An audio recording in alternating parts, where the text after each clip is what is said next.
مسیحی روزہ جو ہے وہ کھانے پینے کا معاملہ ہی نہیں ہے. ہم جب روزہ رکھتے ہیں تب بھی ہمارے ذہن میں ہوتا ہے کھانا کیا ہے, اور جب روزہ کھولتے ہیں تب بھی ہمارے ذہن میں ہوتا ہے کھانا کیا ہے. جبکہ روزہ تو خداوند کی حضوری, خداوند کے جلال, اس کی قدرت, اس کی برکت کی بھوک ہے. اس میں جسمانی بھوک آپ کی مٹ جانی چاہیے اور آپ خدا کی بھوک کے پیار پیاسے ہو جائیں اور کہیں خداوند میں تیری تلاش میں ہوں, میں تیرا طالب ہوں. خداوند میں اپنے بھائیوں سے روپوشی نہ کروں, اپنے ہم جن سے روپوشی نہ کروں, اگر کوئی غریب ہے تو اس کی مدد کروں اور خداوند تیری حضوری میں اپنے آپ کو پیش کروں. اور وہ روزہ جو خدا چاہتا ہے اس کا پہلا سب سے ضروری یہ ہے کہ ہم اپنی روٹی بھوکھوں کو کھلائیں. دیکھیں اس وقت کیونکہ کتاب مقدس میں لکھا ہے روزے کے لیے ایک دن مقدس کرو, اور اس کا مطلب ہے ہفتے میں ایک روزہ رکھو. یہ 40 روزے جو مقرر کیے گئے اس کی بھی کبھی ہسٹری بتائیں گے, لیکن یہ ہے کہ یہ 40 روزوں کے علاوہ ہم پورا سال بھی جب چاہیں روزہ رکھ سکتے ہیں. تو ہفتے میں ایک روزہ یہ کلام کی تعلیم ہے. فرض کریں اس وقت اربوں کرسچن ہیں دنیا کے اندر, اور اگر وہ کلام کے مطابق ہفتے میں ایک روزہ رکھیں اور وہ روزہ رکھ کر جو پیسہ بچے اگر وہ پیسہ غریبوں تک پہنچے تو دنیا میں کوئی غریب نہ رہے. یہ میں بالکل آپ کو بالکل معاشی لحاظ سے بتا رہا ہوں, تھوڑا سا میں اس کو مختصر کر رہا ہوں, لیکن کوئی غریب نہ رہے. لیکن ہم کیا کرتے ہیں, روزہ رکھتے وقت بھی اہتمام ہو رہا ہے, پیسہ لگایا جا رہا ہے. اب یہ جو گوشت روزوں میں نہ کھانا یہ کوئی ایسی بات نہیں تھی, کلیسیا نے اس لیے کہا تھا کیونکہ یہ قیمتی خوراک ہے کہ اس پہ پیسے زیادہ لگتے ہیں, اس لیے کہا تھا کہ روزوں میں گوشت یا مہنگی خوراک نہ کھائیں. تو جو خوراک آپ کے گھر میں اس سے روزہ رکھیں اور اسی سے کھولیں. اور پھر لکھا ہے کہ ایسا روزہ جو تو رکھے گا تب تیری روشنی صبح کی مانند پھوٹ نکلے گی, تیری ترقی ہوگی, خداوند کی قدرت تیرے ساتھ ہوگی, اس کی صداقت تیری ہراول وہ تیرے آگے آگے چلے گی, اور اس کا جلال تیرا چنڈاول ہوگا. جب تو اس طرح کا روزہ رکھے گا تو خدا تیرے آگے بھی ہوگا, خدا تیرے پیچھے بھی ہوگا, اس کا جلال تیری زندگی کے ارد گرد ہوگا اور تو بابرکت ہو جائے گا. اور ایک بڑا فائدہ وہ یہ ہوگا کہ تیری صحت کی ترقی جلد ظاہر ہوگی. یہ جو صحت لفظ آیا ہے میں نے عبرانی میں بھی, یونانی میں بھی, انگلش میں بھی, کافی لینگویجز میں دیکھا. یہاں جو صحت لفظ ہے وہ بالکل بدن کی صحت کی بات کی گئی, اس کی اور کوئی تفسیر نہیں ہے. اس کی تفسیر یہی ہے کہ جو مسیحی روزہ ہے, جو کتاب مقدس کے مطابق روزہ ہے, جس میں تو روٹی کے لیے نہیں, جس میں تو اپنی عیش و عشرت کے لیے نہیں کہ جب میں رکھوں گا روزہ تب بھی میں زیادہ کھانا کھاؤں گا, کھولوں گا تو اہتمام کروں گا, وہ روزہ نہیں.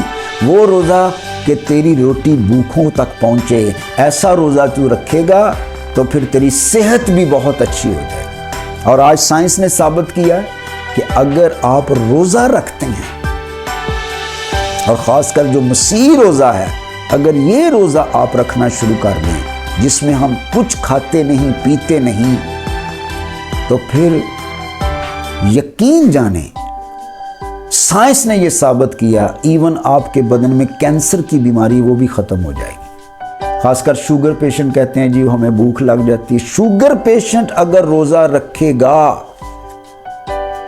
شوگر پیشنٹ, تو چند مہینے بعد اس کا پنکریاس ہی بالکل ٹھیک ہو جائے گا. بہت زیادہ چانسز ہیں اور ایسا دنیا میں ہوا ہے. اور سائنس نے, امریکہ میں ایسی تحقیقات کی گئی, لوگوں کو روزے رکھوائے گئے, بعد میں ان کے ٹیسٹ کیے گئے تو مکمل طور پر ان کی بیماری ان کی باڈی سے ختم ہو گئی. تو میرے عزیزو, یہ مسیحی روزہ ہے, رکھیں.